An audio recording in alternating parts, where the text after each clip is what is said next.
Meus irmãos, a paz do Senhor. O apóstolo Paulo, na sua carta aos primeiros Coríntios, capítulo 3, verso 10, diz: segundo a graça de Deus que me foi dada, pus eu, como sábio arquiteto, o fundamento, e outro edifica sobre ele. Mas veja cada um como edifica sobre ele, porque ninguém pode pôr outro fundamento além do que já está posto, o qual é Jesus Cristo. Meus irmãos, o apóstolo Paulo fala aqui do seu cuidado, ou do cuidado que se deve ter para com a obra da salvação da humanidade. Quando lemos Isaías 53, verso 5, mas ele foi ferido pelas nossas transgressões e moído pelas nossas iniquidades, o castigo que nos traz a paz estava sobre ele, e pelas suas pisaduras fomos sarados. A gente entende que o castigo que nos traz a paz era a cruz, não é? E ele levou esse castigo sobre si. Não havia ninguém que nascesse puro o suficiente para fazer o que ele fez. Então foi por isso que Deus, ele nasce entre os homens para tomar sobre si o pecado dos homens. Ele toma os pecados, né, as aflições, as iniquidades. Para salvar a todo mundo? Não. Mas para salvar aqueles que desse crédito à sua palavra, como o próprio capítulo 53 de Isaías vai nos relatar no verso 1, quem deu crédito à nossa pregação e a quem se manifestou o braço do Senhor. Ora, você tem um mundo todo que ouve essa palavra, mas quem dá crédito? E às vezes as pessoas até dão crédito, mas elas vão colocar outros fundamentos. O apóstolo Paulo disse o seguinte: olha, ninguém coloque outro fundamento, porque o fundamento é Cristo. Quando você lê, por exemplo, Isaías 28:16, portanto, assim diz o Senhor Jeová: eis que eu assentei em Sião uma pedra provada, pedra preciosa, de esquina, que está bem firme e fundada. Aquele que crer não se apresse. Ora, ele não queria que tivéssemos fé em pedras, mas a pedra dita aqui é Cristo. Jesus é também o Cordeiro de Deus, conforme vimos em João, capítulo de número 1, verso 29. No dia seguinte, João viu a Jesus que vinha para ele e disse: eis o Cordeiro de Deus que tira o pecado do mundo. É sabido que na antiguidade, no tempo da lei, Israel levava um cordeiro anualmente, cada pessoa, para morrer no seu lugar pelos seus pecados. A pessoa colocava a mão sobre a testa do cordeiro, como que transferindo para aquele cordeirinho ali os seus pecados, e assim o animal era morto e pagava, não é? Deus aceitava que assim fosse pago o pecado do homem. Mas quando Jesus viu João como que anunciando o verdadeiro Cordeiro, aponta para Jesus e vai dizer: Eis o Cordeiro de Deus que tira o pecado do mundo. De todo o mundo? Não. De todos aqueles que no mundo derem atenção ao Senhor Jesus. Ou como lemos em Apocalipse, capítulo 5, verso 5 também, não é? Que diz: e da parte de Jesus Cristo,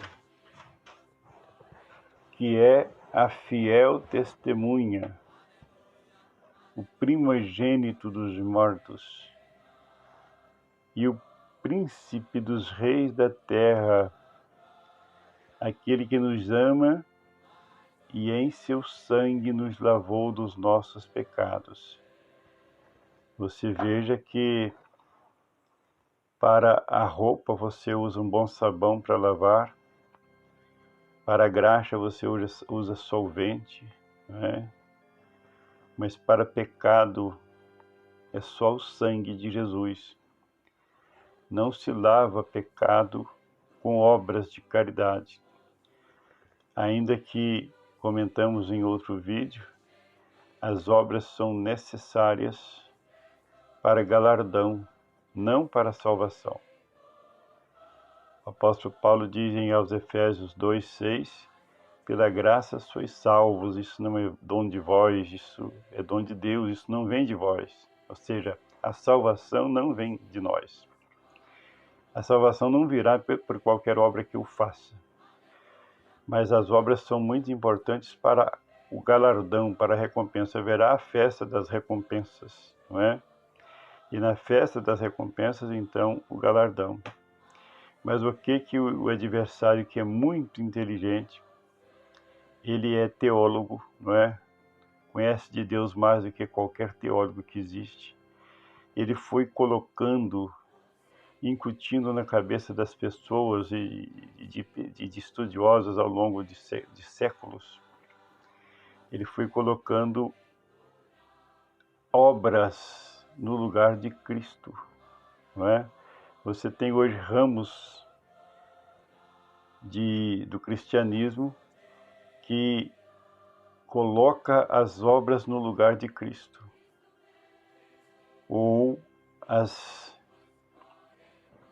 chamadas reencarnações, não é?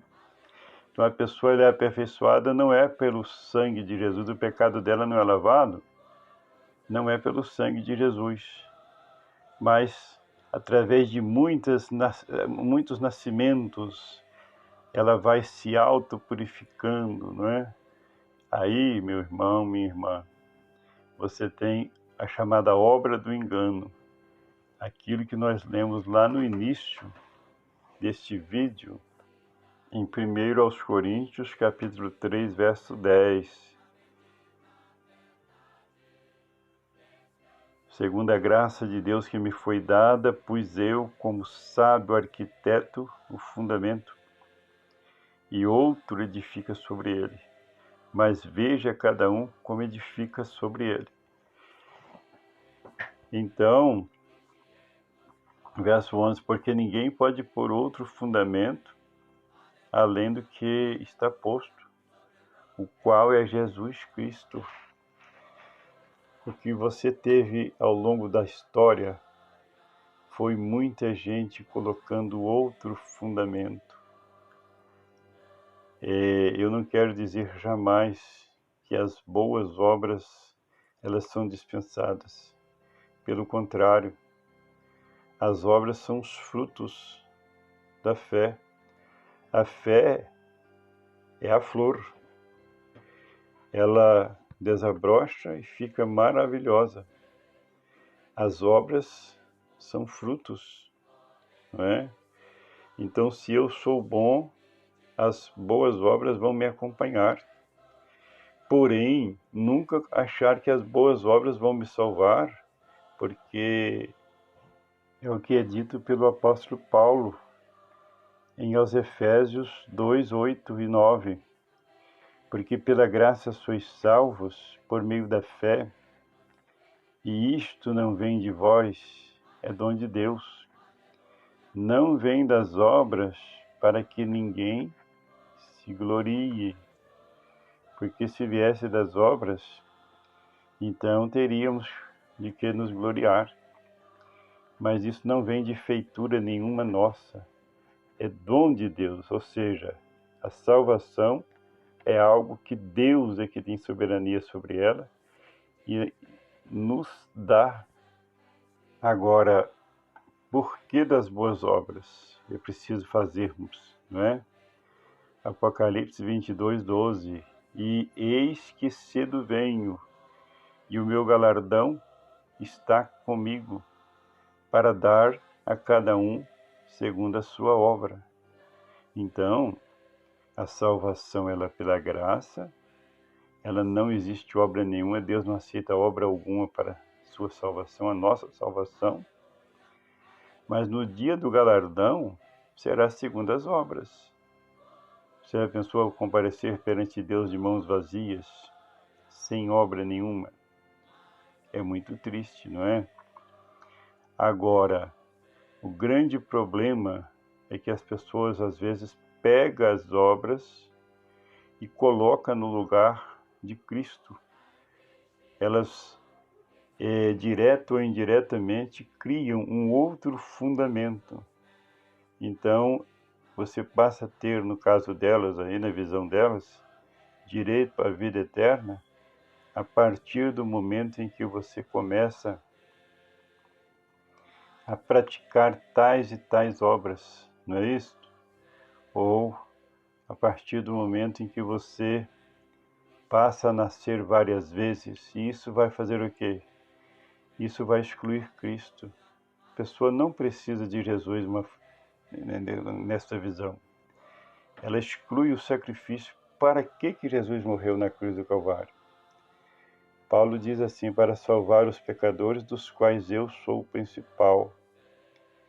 Então, mas se a pessoa ela é salva a partir de muitas idas e vindas a este mundo, excluiu-se o sacrifício vicário do Senhor Jesus. Meus irmãos, não ponhamos outro fundamento, senão o fundamento que é Cristo Jesus. Deus nos abençoe.